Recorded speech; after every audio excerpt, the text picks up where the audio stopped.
역대하 36장 22절부터 23절 다시 합독하겠습니다. 시작.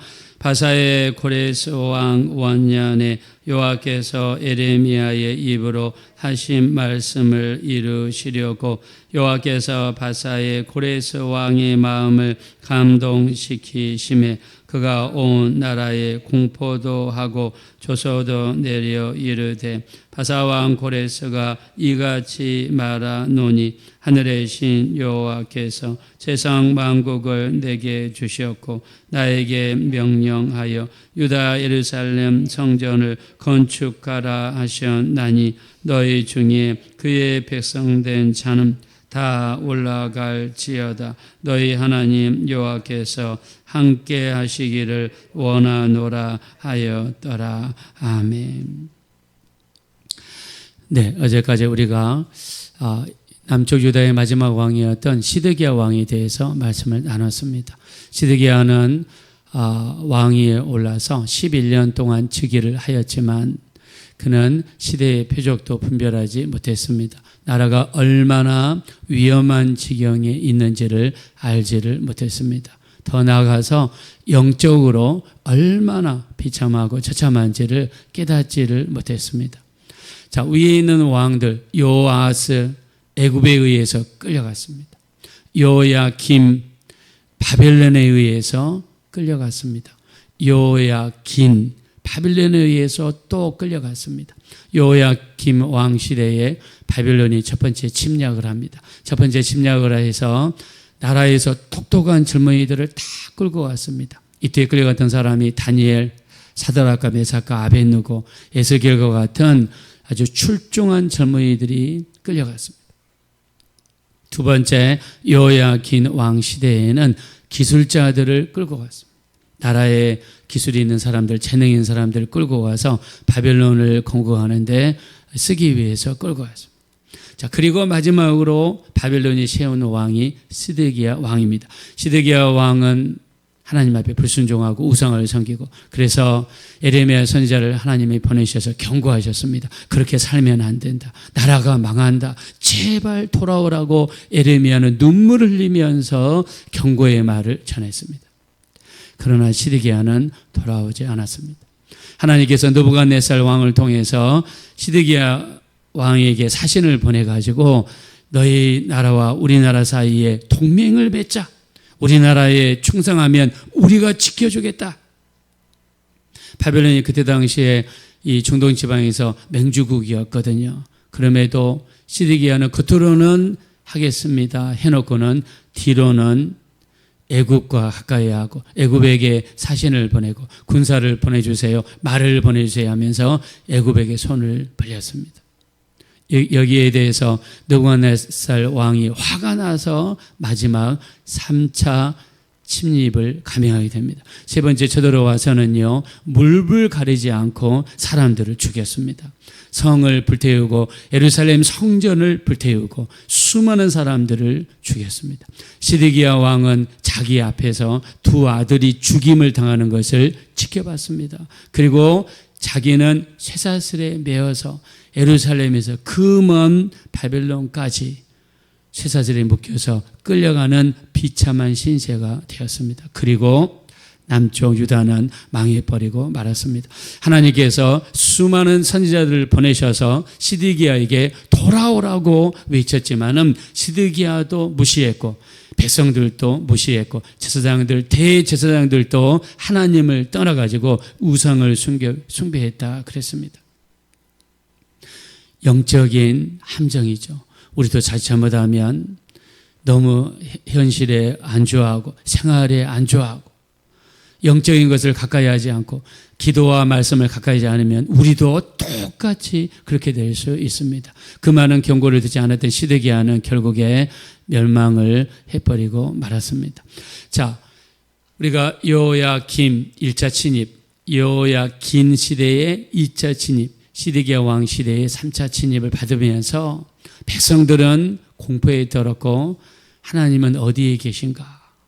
아마 이런 생각을 할 수도 있었습니다. 왜냐하면 주변은 다 죽음밖에 없습니다.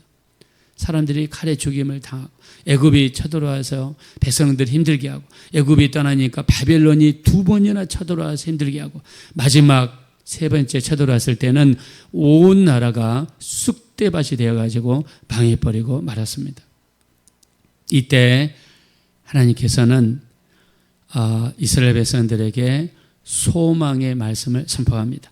자, 우리가 앞에서 열왕기상, 열왕기하 그 많은 왕들에 대한 내용이 나왔습니다. 근데 열왕기상하에서 우리가 봤던 것은 객관적인 입장에서 역사적인 사실만을 기록을 합니다.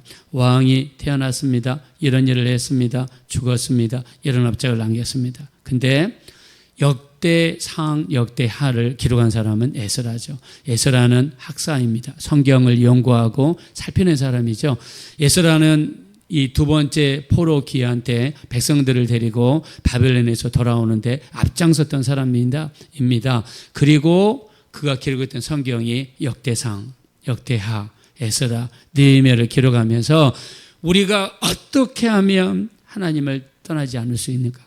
어떻게 하면 하나님을 기쁘시게 할 수 있는가? 어떻게 사는 삶이 멸망의 길인가를 기록하기 위해서 왕을 기록한 다음에 그가 어떻게 하나님을 떠났으며 하나님을 대적했으며 하나님 앞에 어떤 신앙생활을 했는지를 자세하게 적었습니다. 왜요? 이스라엘 백성들이 다시는 죄를 짓지 않도록, 다시는 이스라엘 백성들이 세상으로 돌아오지 않도록 하기 위해서 자세하게 기록했습니다. 그래서 역대상, 역대하는요, 그 왕이 어떤 신앙생활을 했으며 하나님 앞에 어떻게 했으며 이런 내용들이 주로 이루면서 기록했습니다. 그러면서 역대하를 마무리하면서 에스라는 백성들에게 소망을 주고 싶었습니다.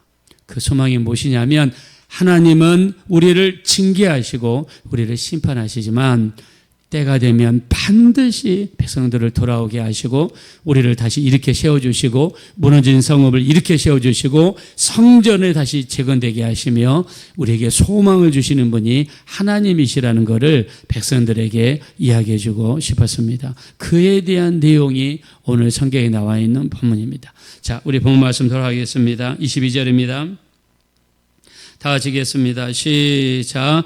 바사의 고레스 왕 원년에 여호와께서 예레미야의 입으로 하신 말씀을 이루시려고 여호와께서 바사의 고레스 왕의 마음을 감동시키심에 그가 온 나라에 공포도 하고 조소도 내려 이르되 아멘.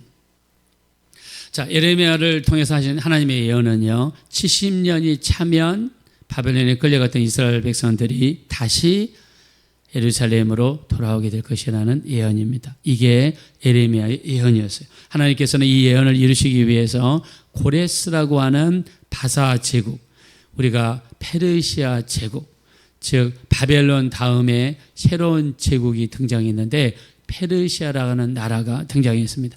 바벨론이라는 나라는요, 현재의 이라크입니다.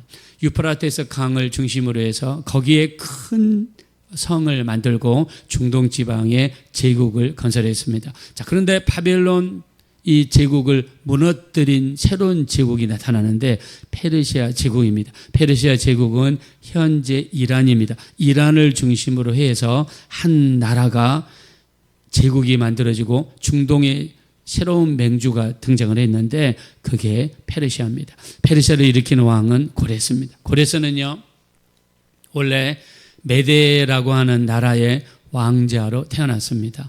이 메데 왕은 굉장히 의심이 많은 사람이고 왕권에 대한 집착이 강한 사람입니다. 한번 꿈을 꿨는데 딸이 꿈속에 나왔고 딸이 꿈속에서 소변을 보는데 그 소변이 강을 이루게 되고 그리고 온 메데 땅을 홍수에 빠뜨리는 그 꿈을 꾸었습니다. 그래서 꿈이 너무 염려가 되어서 이 책사들을 불러다가 꿈에 대한 해석을 시키니까 딸이 이엄합니다. 그 딸을 통해서 태어날 아들이 메데 제국에 이엄을 가할 것입니다 라고 예언을 해요. 그래서 딸을 이 페르시아, 그때 당시에 페르시아는 아주 작은 소국이었고 메데에 종속된 나라였어요. 페르시아에 이름도 없는 사람에게 시집을 보내버렸어요. 한 나라의 공주를. 근데 얼마 있다가 또 꿈을 꿨는데 한 1년 정도 지났는데 딸이 또 꿈속에 나오더니 똑같은 꿈을 꿉니다. 딸이 소변을 보는데 그게 홍수를 이루고 자기 메대라는 나라를 또 덮어버려요. 그래서 딸에게 무슨 일이 있는가 비서를 보냈습니다. 봤더니 딸이 좀 있으면 아기를 낳는다는 거예요. 그래서 밑에 있는 비서실장을 보내서 그 아기가 태어나거든 남자 아기거든 죽이라는 명령을 내려요. 근데 이 비서실장이 가서 이 아기를 이제 봤는데 보니까 남자 아기예요. 근데 그 아기를 어떻게 합니까? 나중에는 그를 빼돌리고 그 동네에서 거의 비슷한 시기에 태어나서 죽은 남자아이를 공주의 방에다가 갖다 놉니다. 그리고 그 아기는요 시골에서 농부의 손에서 키워집니다. 이 사람이 고레스예요. 근데 이 고레스가 어려서부터 총명하고 용맹하고 뛰어나가지고 동네 애들을 다 데리고 군대를 조직하고 그리고 군사작전을 펼치고 군대에서 낙오자가 생기거나 말 안 듣는 사람이 있으면 그 사람에게 심판을 가하고 그렇게 하더니 자기 동네를 접수하더니 그 옆에 동네를 접수하고 그리고 또 그 옆에 동네를 접수하고 이렇게 하면서 페르시아에서 소문이 나는 이 청년이 되고 나중에 이 소문이 메대에 있는 할아버지의 귀에까지 들어가게 됩니다. 할아버지의 귀에까지. 그래서 할아버지가 하다 신기해서 어떻게 해서 이런 애가 있나 해가지고 나중에 부르게 되죠. 보니까 얼굴이며 키며 몰골이며 아주 자기하고 반박이에요. 자기가 반박이. 그래서 그때 당시에 죽이라고 명령을 내렸던 비서실장을 불러가지고 이게 어떻게 된 거냐 자주정을 물어보니까 사실은 이 아기를 죽이지 않고 숨겼습니다. 그래요. 이 사건으로 인해서 비서실장의 아들을 왕이 죽입니다. 어떻게 죽이냐면 그 아들을 죽여서 고기 요리를 만들어가지고 그 비서실장을 불러서 요리한 것처럼 해서 먹입니다. 다 먹고 나서 이 요리가 뭔지 아느냐? 바로 네 아들이다. 이것 때문에 큰 배신을 느낀 이 비서실장은요, 모든 것을 내려놓고 페르시아에 돌아가서 고레스를 왕이 되는 훈련을 시켜요. 왕으로서 다스리는 훈련을 시키면 일종의 보복이죠. 그래서 고레스를 이 병법을 가르치고 정치를 가르쳐서 고레스가 페르시아의 지도자를 세우는데 만듭니다. 그리고 페르시아의 지도자가 된 고레스는요, 온 힘을 다해서 메대를 쳐들어갑니다. 할아버지 나라를 쳐들어가요. 그리고 할아버지 나라를 접수합니다. 그리고 나중에 힘을 키워가지고 당시에 최강대국이었던 바벨론에 쳐들어갑니다. 근데 바벨론 성이 얼마나 난공불락이냐면 그 두께가 6m에서 7m 정도 되고요. 그 성의 높이가 이 장소를 따라서 10m에서 20m가 성벽이 높았다고 그래요. 그리고 바벨론 성 주변에는요, 유프라테스의 강이 바벨론 성을 돌아서 흘러갑니다. 그러니까 첫째는 강을 건너야 돼요. 두 번째는 그 높은 성벽을 건너야 돼요. 이렇게 난공불락의 성이 바벨론 성이었는데 이 성을 어떻게 점령했냐면 유프라테스 강 상류에 가가지고 여기서 공사를 시작합니다. 유프라테스 강의 강물을 다른 곳으로 빼돌리기 시작해요. 그래서 물길을 바꾼 다음에 그리고 바벨론 성을 점령해서 바벨론 성을 무너뜨립니다. 이 사람이 고레스입니다. 자, 근데 고레스에 대한 예언이 이사야서 44장 마지막 절, 이사야서 45장 1, 2, 3절에 예언이 되어 있는데 고레스에 대한 예언이 고레스가 태어나기 150년 전에 자기에 대한 예언이 성경에 기록되었다는 사실을 다니엘을 통해서 듣게 됩니다. 다니엘이 고레스를 찾아가서 당신에 대한 예언이 성경에 기록되어져 있습니다 하고 성경에 대한 기록을 보여주자 고레스가 큰 감동을 느꼈다고 합니다.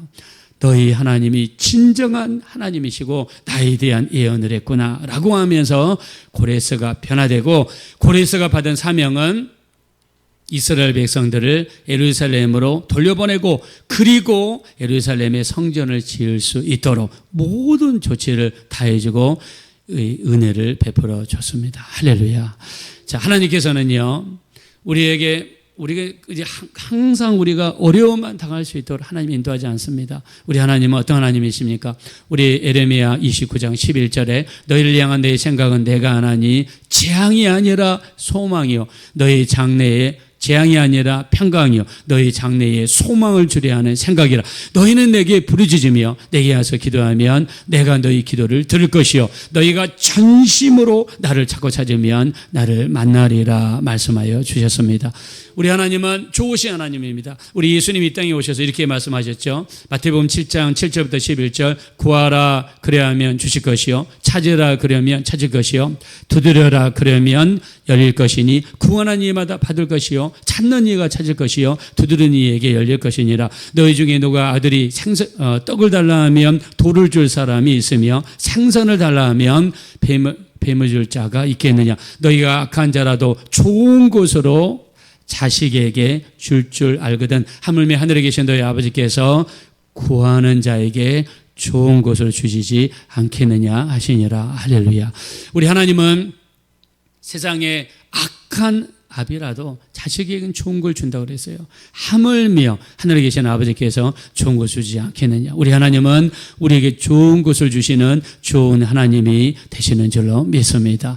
또 우리 고린도전서 10장 13절 사람이 감당할 시험 밖에는 당한 것이 없나니 감당하지 못할 시험 당함을 허락지 아니하시고 감당하지 못할 쯤에 피할 길을 내사 너희로 능히 감당하게 하시느니라 말씀했습니다. 우리가 감당하지 못할 시험 당함을 절대로 하나님은 허락하지 않을 줄로 믿습니다. 새벽을 깨우며 첫 시간을 하나님께 드리며 기도하는 우리 기도를 반드시 듣고 계시고 때가 되면 가장 좋은 곳으로 인도해 주실 줄로 믿습니다. 구약은 율법입니다. 심판이 무서운 법입니다. 그중에 가장 무서운 것은 살인입니다. 그러나 이 실수로 살인한 자들을 위해서 하나님께서는 6개의 도피성을 만들었습니다. 서쪽에 게데스, 세겜, 헤브론, 동쪽에 바산골란, 또 길르앗, 라못, 베셀 이 6개의 도피성을 만들었는데 이 모든 이스라엘에서 똑같은 위치, 균등한 위치에다가 배치하셨고요. 가는 곳마다 하나님은 이 큰 길을 닿게 만드셨고요. 이정표를 세우셔서 우리가 도피성을 히브리 말로 미틀랏이라고 그러는데 미틀랏이라는 이정표를 세워서 그 도피성으로 속히 피난할 수 있도록, 즉 심판에 대한 두려움보다 생명을 보호하시고자 하시는 하나님의 뜻이 거기에 담겨져 있습니다. 우리 하나님은 우리의 피난처가 되십니다. 우리 하나님은 우리의 도피성이 되십니다. 우리가 기도하고 주를 의지하는 자에게 주님은 우리의 피난처가 되시고 우리를 쉴만한 물가, 우리 쉴 수 있는 곳으로 인도해 주시는 줄로 믿습니다. 이스라엘은 힘들고 지친 이스라엘 백성들에게 하나님은 심판의 하나님만이 아니라 우리를 피해 주시고 일으켜 세워 주시고 우리를 도와주시는 좋으신 하나님을 강조하고 싶었습니다. 우리 신앙생활에서도 하나님에 대한 이미지 중에서 심판에 대한 부분보다 사랑의 하나님, 좋으신 하나님, 우리를 축복하시는 그 하나님에 대한 모습을 더 깊게 각인하셔서 그 주님을 더 의지하시고 기도함으로 하나님의 도우심으로 충만한 우리 삶이 되어지시기를 예수님의 이름으로 축원합니다. 이 시간 기도하실 때 우리 하나님을 두려워하는 하나님으로만 알지 않게 하시고 하나님은 사랑의 하나님, 우리를 도우시는 하나님, 우리를 인도하시고 피할 길을 내주시고 우리에게 좋은 곳으로 채워주시는 그 하나님에 대한 이미지를 더 크게 갖게 도와주셔서 우리 전능하신 하나님과 깊은 영적인 교제가 날마다 이루어지게 도와주시고 하나님의 도우심으로 충만한 우리의 삶, 우리의 가정, 우리의 자녀들이 되게 해달라고 합심으로 기도하겠습니다. 걸어오시고 자비로우신 하나님, 지심으로 감사합니다. 우리 하나님 참으로 감사합니다. 우리를 불쌍히 여겨주시고 우리를 긍휼하게 여주십시오. 주님의 보혈을 의지합니다. 주님의 피를 의지합니다. 하나님을 두려움의 하나님, 심판의 하나님, 저주의 하나님, 율법의 하나님으로만 알았던 우리의 생각을 바꾸어서 우리를 도우시는 하나님, 좋으시는 하나님, 용서하시는 하나님, 사랑의 하나님, 우리를 포용하시는 하나님, 우리의 잘못을 감싸주시는 하나님으로 우리가 더 크게 알고 믿고 받을 수 있는 우리가 될 수 있도록 인도하여 주시옵소서. 사람이 감당할 시험 밖에는 당한 것이 없나니 감당하지 못할 시험 당함을 허락지 아니하시고 시험 당할 즈음에 피할 길을 내사 우리로 능히 감당하게 하신다 했습니다. 너희가 악한 자라도 좋은 곳으로 자식에게 줄 줄 알거든 하물며 하늘에 계신 너희 아버지께서 구하는 자에게 좋은 곳으로 주시지 않겠느냐 하셨습니다. 전능하신 하나님을 의지하며 전능하신 하나님께 우리 더욱더 의지하고 기도할 수 있는 우리 귀한 삶이 될 수 있도록 인도해 주시옵소서.